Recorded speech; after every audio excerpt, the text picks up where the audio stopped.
The test is in 4-part, Part 1, Part 2, Part 3, and Part 4. Now look at Part 1. Part 1. You are about to hear a conversation between a man and a woman who are having a discussion about enrolling in a university course. First, you have some time to look at questions 1 to 7.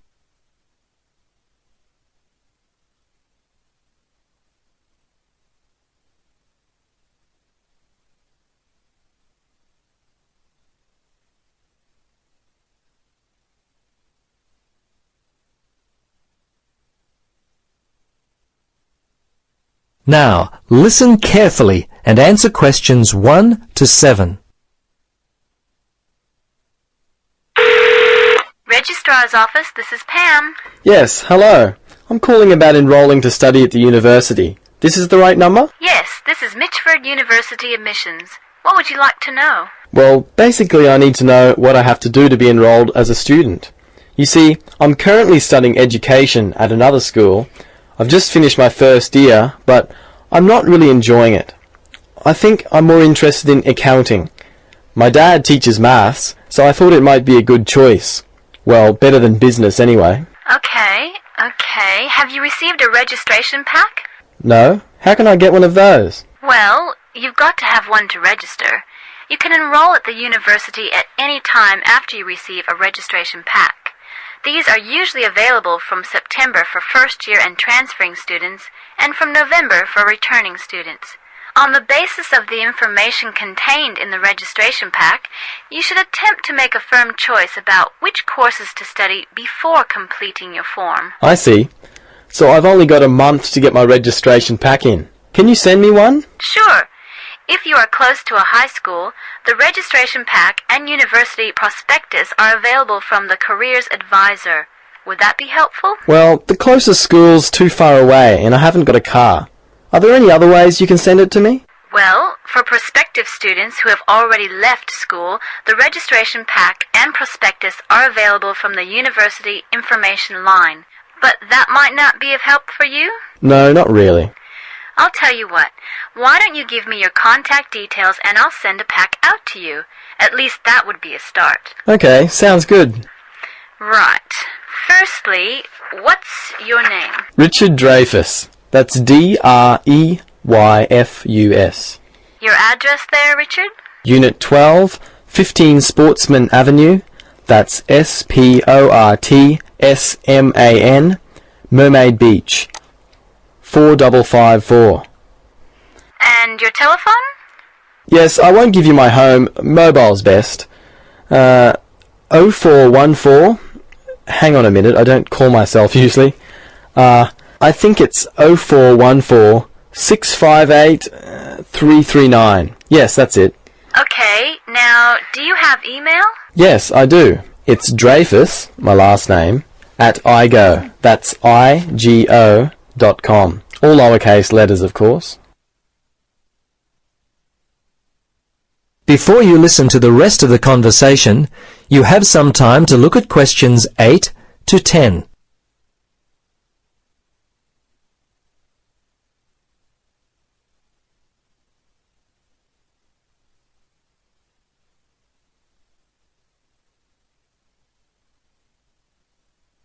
Now listen carefully and answer questions 8 to 10. Okay, that looks fine. Now, do you have any questions for me? Yes, I've got a friend who is interested in studying at the university. I'm not sure what would be best, the best way for him to register. Can you give me some suggestions? Sure, there are 3 ways to register. Option 1 is telephone registration. Before you telephone, fill out the registration form included in your pack. This will ensure you have all the information that you require. The number is in your registration packet. Don't forget to hold on to a copy of your registration form for future reference. Yep, okay. Option 2 is registration by post.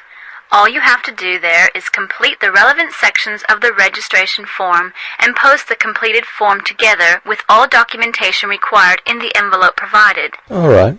The third way is to simply come in. Visit the Student Information Center in the Information Services building and your friend will receive personal assistance on how to complete his forms. Thanks very much. You've been most helpful. You're welcome. Good luck with your future studies.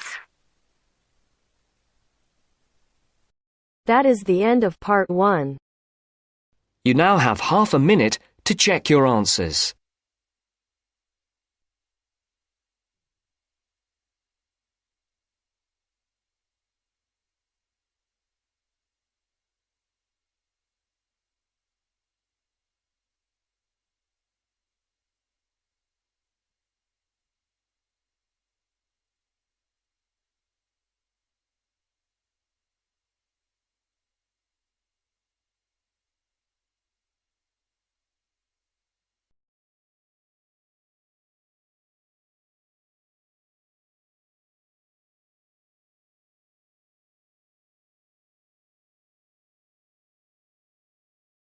Now turns to part 2.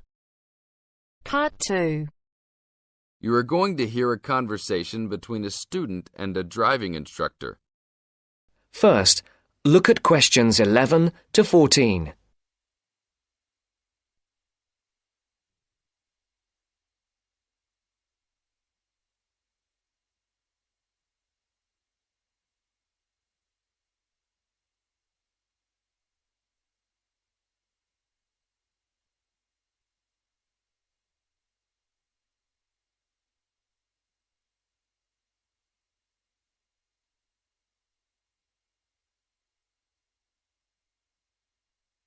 Listen carefully. Hello, I'm going to be your driving instructor today. Are you ready to begin? Hi, hope you don't mind. It's my first time driving a car. Of course not. That's my job. I teach people like you how to become a safe and responsible driver. So let's begin. Remember, the most important rule of driving: safety first. There are some steps to follow. First, you should put on your seatbelt. You should always remember to do that. In case of an accident or emergency, having a seatbelt on is of utmost importance. Okay, I have my seatbelt on. Now what should I do? Start the car. Good. Now make sure that the steering wheel is in the proper position and that your seat is not too far or not too close to the pedals. I'm all ready to go. Should I shift into first gear? Don't forget to put the parking brake down. You don't want to drive with that up. Oh yeah, I almost forgot. If I have the parking brake on, I won't be able to accelerate. Yes, that's right. Now put the car in reverse and slowly back out of the parking space. Good. Put the car in first gear. When should I shift? Is it better to shift slowly or quickly? You can shift whenever you feel is appropriate. This means shifting should occur smoothly. Do not shift too slowly or you will stall. Shifting too fast will waste gas. Shifting is simple. Just remember to shift smoothly. To shift, you will have to push the clutch and then push the gas pedal. Before the broadcast continues, look at questions 15 to 20.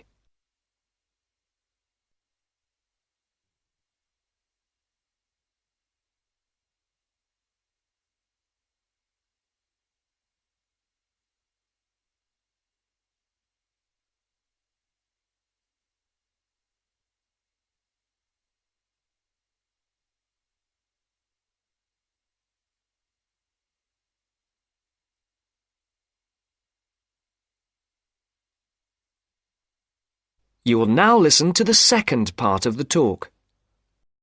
Remember, smoothly is the key to good shifting. Like this? Yes, that's good. Now keep it slow. Don't drive very fast just yet.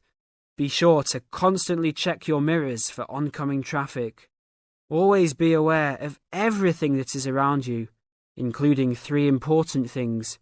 Remember these 3: people crossing the streets, other cars, and bicycles riding next to you.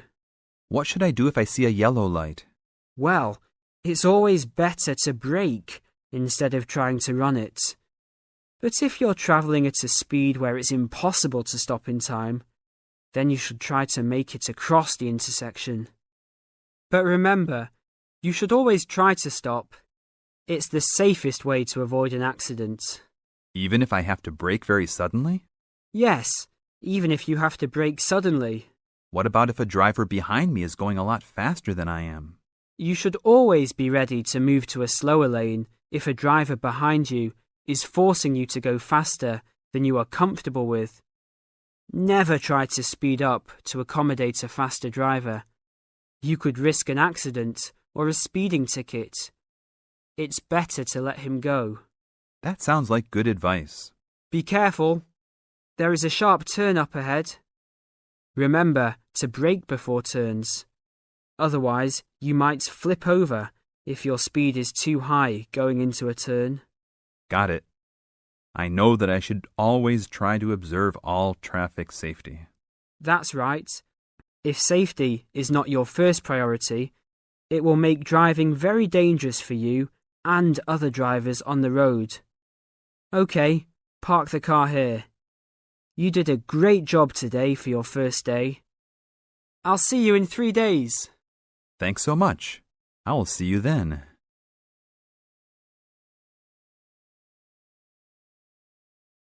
That is the end of part 2. You now have half a minute to check your answers.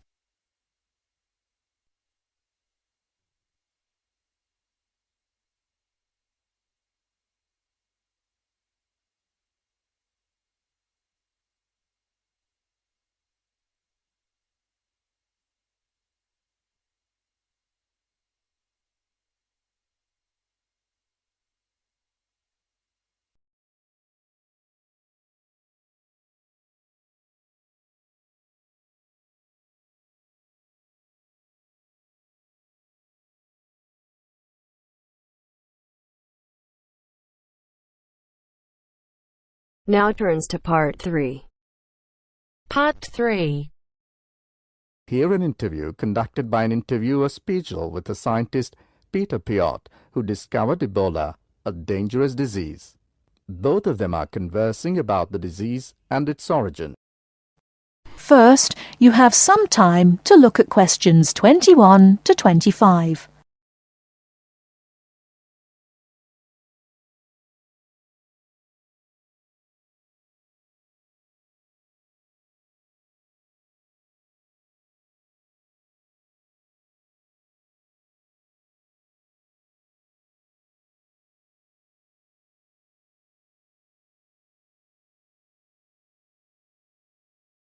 Now listen carefully and answer questions 21 to 25. Professor Piot, as a young scientist in Antwerp, you were part of the team that discovered the Ebola virus in 1976. Can you tell how did it happen? I still remember. Someday in September, a pilot from Sabina Airlines brought us a shiny blue thermos and a letter from a doctor in Kinshasa, in what was then Zara in the thermos. He wrote there was a blood sample from a Belgian nun who had recently fallen ill from a mysterious sickness in Yambuku, a remote village in the northern part of the country. He asked us to test the sample for yellow fever. These days, Ebola may only be researched in high-security laboratories. How did you protect yourself back then? We had no idea how dangerous the virus that we were dealing with was. And there were no high-security labs in Belgium back then. We just wore our white lab coats and protective gloves. When we opened the thermos, the ice inside had largely melted and one of the veils had broken. Blood and glass shards were floating in ice water. We fished the other, intact test tube out of the slop and began examining the blood for pathogens using the methods that were standard at the time. But the yellow fever virus apparently had nothing to do with the nun's illness. No, and the test for Lassa fever and typhoid fever were also negative. What then could be? Our hopes were dependent on being able to isolate the virus from the sample. To do so, we injected it into mice and other lab animals. At first, nothing happened for several days. We thought that perhaps the pathogen had been damaged from insufficient refrigeration in the thermos. But then, one animal after the next began to die. We began to realize that the sample contained something quite deadly. But you continued. Other samples from the nun who had just died arrived from Kinshasa. When we were just about able to begin examining the virus under the electron microscope, the World Health Organization entrusted us to send all of our samples to a high-security lab in England. But my boss at the time wanted to bring our work to a conclusion no matter what. He grabbed a vial containing virus material to examine it, but his hand was shaking and he dropped it on a colleague's foot. The vial shattered. My only thought was, oh shit! We immediately disinfected everything, and luckily our colleague was wearing thick leather shoes. Nothing happened to any of us. Before you hear the rest of the talk, you have some time to look at questions 26 to 30.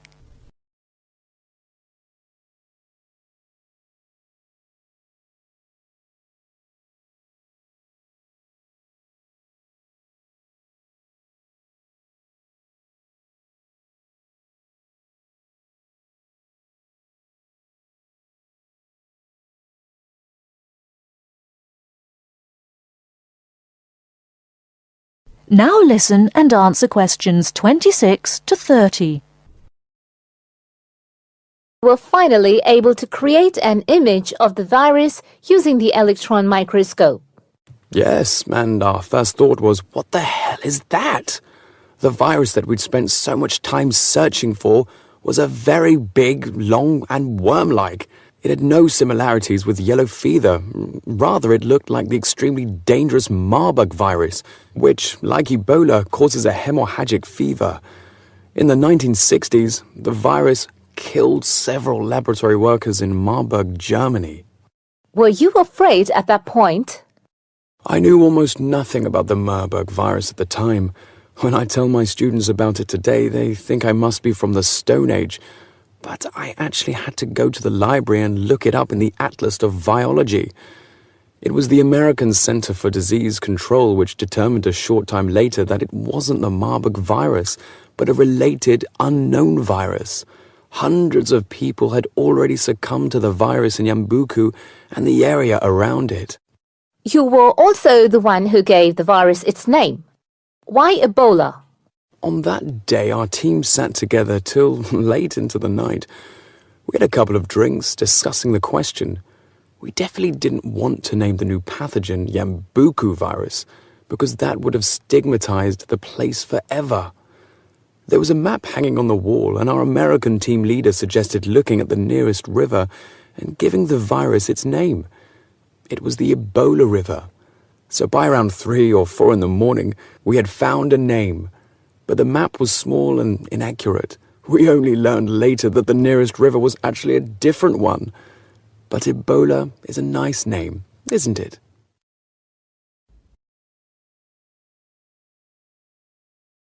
That is the end of part 3. You now have half a minute to check your answers.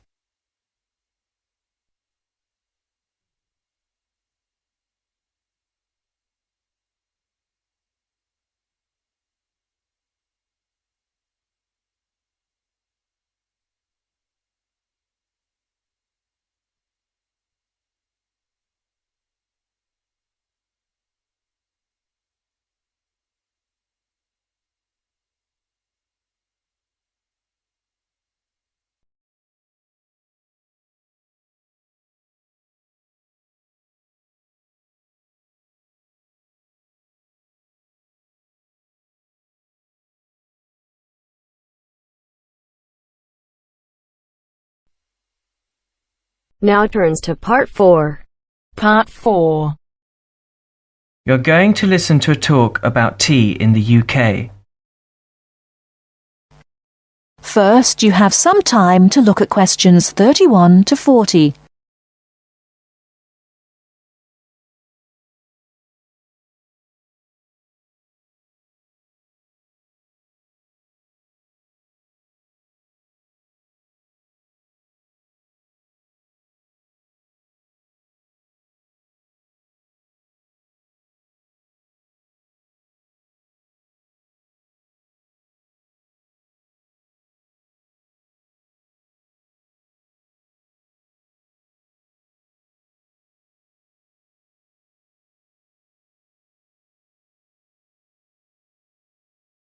Now listen carefully and answer questions 31 to 40.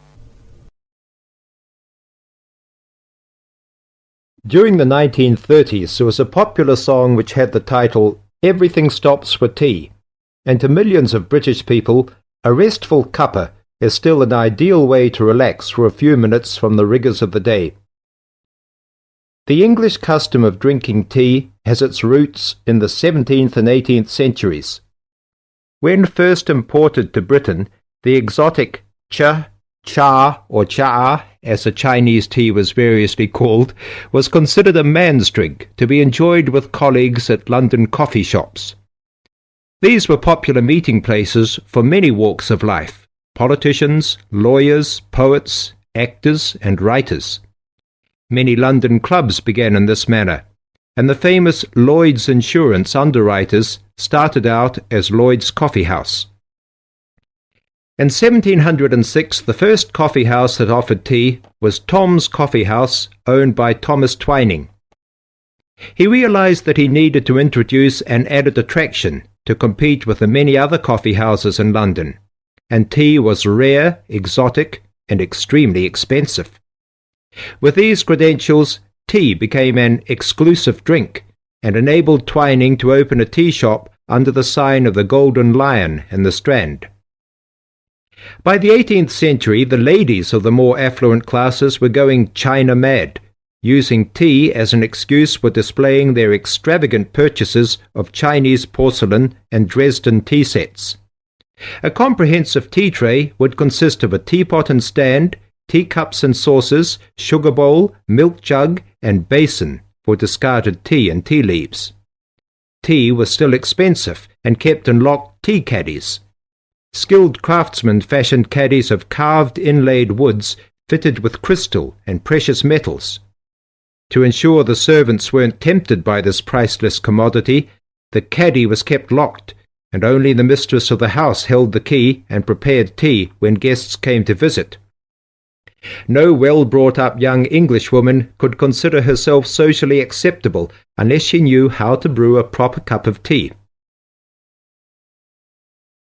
As the 18th century progressed, changes in commerce and working hours resulted in the main meal of the day being taken much later in the evening.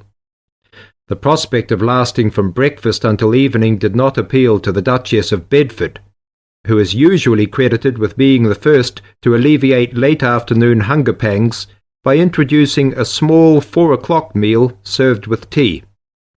With time, the light, wafer-thin toast or delicate white bread gave way to exotic fillings like tomato and egg, cucumber, chicken, or potted shrimps, followed by buttered scones, crumpets, or elegant pastries.